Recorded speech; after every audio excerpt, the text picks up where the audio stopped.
मपक सां ओ पिरी ईद मपक सां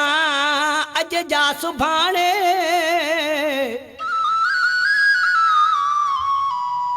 पल पल अची कोठे ते तो कांगल टाणे जख्मी ज़फर हाणे विदा गम गरीब जा कोठे ते वेही कांगल दो दोस्त पयो टाणे कोठे ते वेही कांगल दो दोस्त पयो टाणे अॼु मुंहिंजे अंगण शायदि मोला मोहबत खे थो आणे मोला मोहबत खे थो आणे कोठे ते वेही कांगल दो दोस्त पयो टाणे अॼु मुंहिंजे अंगण शायदि मोला मोहबत खे थो आणे मोला मोहबत खे थो आणे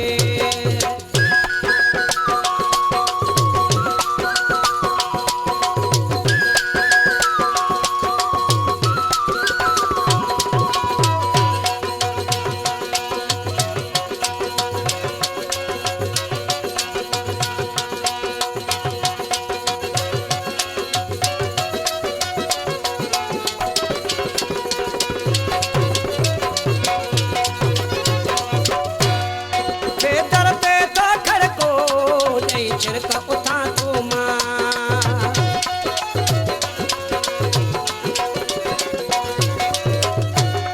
जे दर पे था खड़को जय छिड़का उठा तो मां घर जा प्या पुछन बाते घर जा प्या पुछन बाते छाती रोती हाणे अॼु मुंहिंजे अंगण शायदि मोला मोहबत खे थो आणे मोला मोहबत खे थो आणे कोठे ते वेही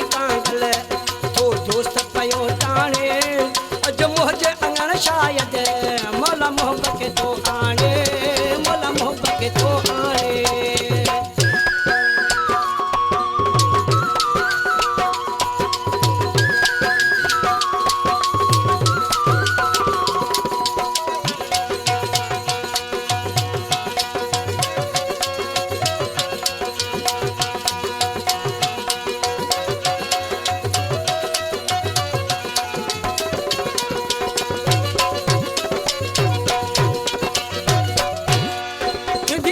पूरी दिल जी महबूब अंगण ईंदो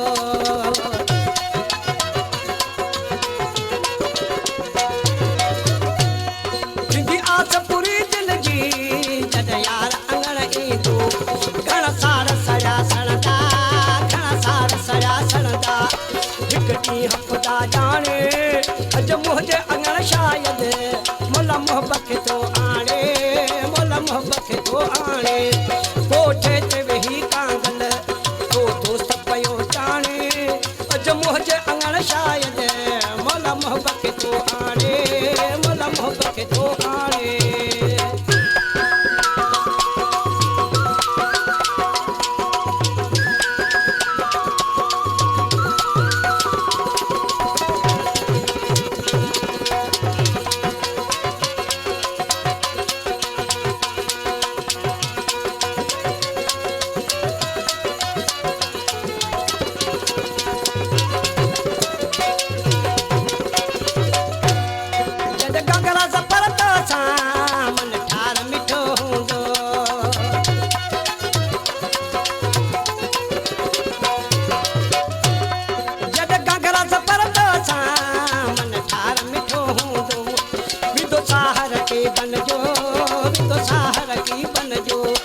जख्मी तो कुछ माणे